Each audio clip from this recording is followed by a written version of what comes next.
A good dessert tells a story, or it should tell a story. Action!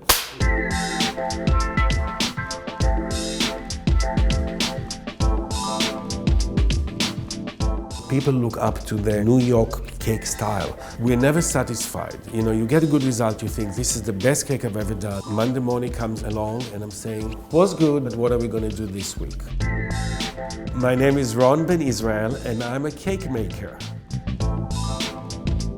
What I think is so special about wedding cakes is just the unique opportunity to create an edible piece of art that really, attempts to capture a couple's love. I'm Emily Lael Miller of Lael Cakes. We are a cake studio that specializes in all organic, vegan, and gluten-free ingredients. To me, having a delicious cake where every guest eats every last bite is as important as people walking in and going, wow, what a beautiful cake. It's hard to make a wedding cake that I wouldn't want to eat or I wouldn't get excited about. That's the foundation of Lucky Bread. I'm Amy Berger and this is my bakery.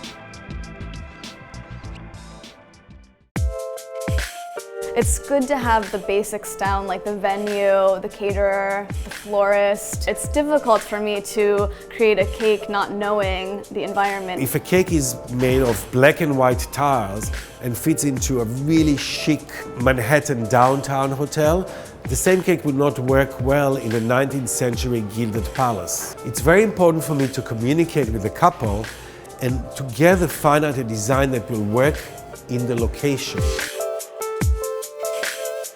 When my clients are coming in for a tasting, it's kind of neat because I just get to know them on a personal basis. And then the spiced apple pie cake with salted caramel. That one's already my favorite. It's good for a fall wedding. You're getting married in October, so we can kind of highlight some of those flavors. Yeah. I enjoy getting inspiration from each client. You can have sketches and photographs, fabric samples. We have a sample of the bridal dress to get inspired by. We have images of the flowers in the room.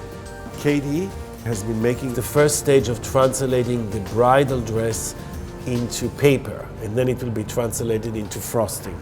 But really, I get to learn about people through the other choices they made.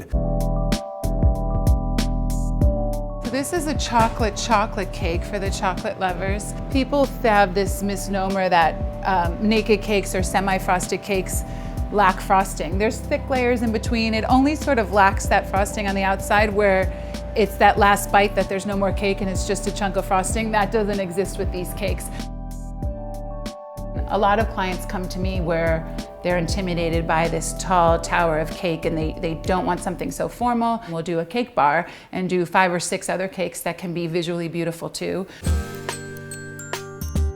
We're on our way to set up a traditional cake bar. It doesn't take as long as you would think if you have a clear vision in mind of the bride and what they want visually to happen. You kind of go in and it just comes together. Not only is it wonderful to have this large flavor selection, it looks abundant and lush and delicious. A lot of my clients struggle with allergies, whether it might be gluten or dairy, or they may be vegan. Sometimes I'll have clients come in that have no allergies, that don't even care that it's organic. It tastes delicious. They don't even need to tell their guests that. I can't believe that this is gluten-free I know. because it's so, it's still spongy and moist and I can't believe it's vegan because the frosting is like that too. real frosting. Oh, that's so good to hear. Yeah.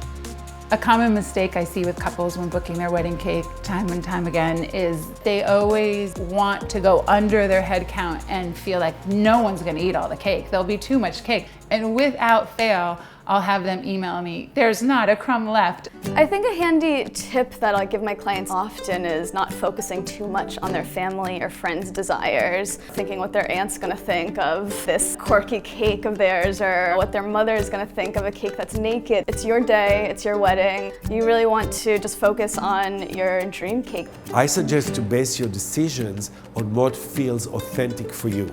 What flavor do you really like? What color, what design appeals to you, and that should be your choice. The cake process does not have to be intimidating. It can be one of the most fun parts, and really being game to tasting things and not feeling there's one specific way. You kind of can create whatever you love.